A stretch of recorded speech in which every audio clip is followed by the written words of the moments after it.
জিয়াউর রহমানের রাজনীতি যারা ধারণ করতে পারবেন না, তারা যে ব্যানারে আসেন, যে নামে আসেন, যেই গণ অভ্যুত্থান বিক্রি করেন, আগামী দিনের বাংলাদেশ আপনারা নেতৃত্ব দিতে পারবেন না।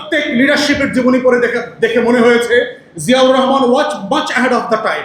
তিনি সবার থেকে আগিয়েছিলেন। আমরা বলছি দিল্লির আধিপত্য থেকে মুক্ত করে লেন্দুক দর্জি মুক্ত, মির্জাফর মুক্ত বাংলাদেশ করতে।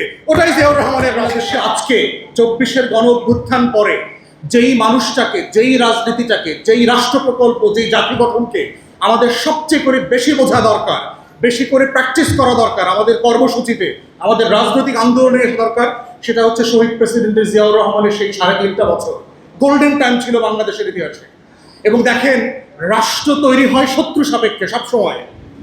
সেই শত্রু সাপেক্ষে রাষ্ট্রকে স্বনির্ভর করবার যে কর্মসূচি, প্রত্যেকটা কর্মসূচিতে শহীদ প্রেসিডেন্ট জিয়াউর রহমান হাত দিয়েছেন। এবং যদি একই সময়ে আমাদের এই সাবকন্টিনেন্ট থেকে শুরু করে এশিয়া মহাদেশের রাষ্ট্রনায়কদেরকে দেখেন, সিঙ্গাপুরের লি কুয়ান ইউ, মালয়েশিয়ার মাহাথির মোহাম্মদ থেকে শুরু করে দক্ষিণ কোরিয়া, তাইওয়ান, হংকং, প্রত্যেক লিডারশিপের জীবনী পড়ে দেখে মনে হয়েছে জিয়াউর রহমান ওয়াজ much ahead of the time. তিনি সবার থেকে আগিয়েছিলেন। শুধু আমাদের বদনসিব যে আল্লাহ তাআলা তাকে আমাদের মাঝে রাখেন নাই, এই জাতির বদনসিব। এই জাতির ভিতরে এত মির্জাফর, এত লেন্দুক দর্জি, দলের ভিতরগুলোতে, প্রত্যেকটা দলের ভিতরে এত বেশি শত্রুরা, আধিপত্যবাদ দিল্লির ঢুকে গেছে যে জিয়াউর রহমানের মতো নেতাদেরকে এই দেশে বাঁচতে দেওয়া হয় না, তাদেরকে নেতৃত্বে আসতে দেওয়া হয় না।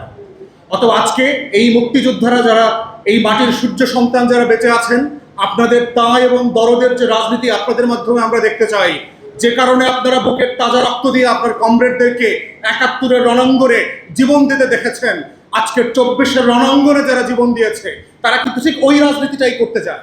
আমরা যখন বাংলাদেশ 2-এর কথা বলছি, আমরা কিন্তু জিয়াউর রহমানের সেই রাষ্ট্র বিনির্মাণের প্রকল্পের কথা বলছি, জিয়াউর রহমানের মতো স্বনির্ভর অর্থনীতির কথা বলছি।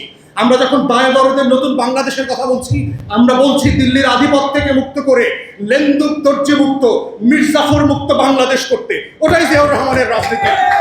আজকে বাংলাদেশের ঘরে ঘরে দেখবেন মির্জাফর, জগৎ শেখ, উমিচাঁদ, রায়দুল্লভ, কৃষ্ণপদ রায় চৌধুরী আর ঘসিটি বেগমরা ক্ষমতার মসনদ দিয়ে খেলাবেলা করছে। এই সময়টাতে যাকে সবচেয়ে বেশি ধারণ করা দরকার, সেটা হচ্ছে দিল্লির আধিপত্যবাদের বিরুদ্ধে প্রতিদিন প্রতি রাতে যিনি বাংলাদেশকে তৈরি করেছেন, সেই ব্যক্তির নাম হচ্ছে জিয়াউর রহমান। এটাই আগামী দিনের রাজনীতি। অর্থাৎ জিয়াউর রহমানকে যারা বুঝবেন না, জিয়াউর রহমানের রাজনীতি যারা ধারণ করতে পারবেন না, তারা যে ব্যানারে আসেন, যে নামে আসেন, যেই গণ অভ্যুত্থান বিক্রি করেন, আগামী দিনের বাংলাদেশ আপনারা নেতৃত্ব দিতে পারবেন না। ওটা লেন্দুক দর্জির কাছে চলে যাবে, ওটা মির্জাফরের কাছে চলে যাবে।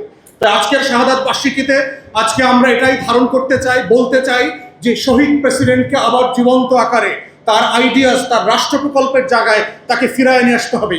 স্তুতি, পূজা এবং তার নামে স্লোগান দেওয়ার বদলে তার রাজনীতিটা যেন আমরা বাস্তবায়িত করতে পারি, সেটাই হচ্ছে আজকের শাহাদাত বার্ষিকীর মূল প্রতিপাদ্য।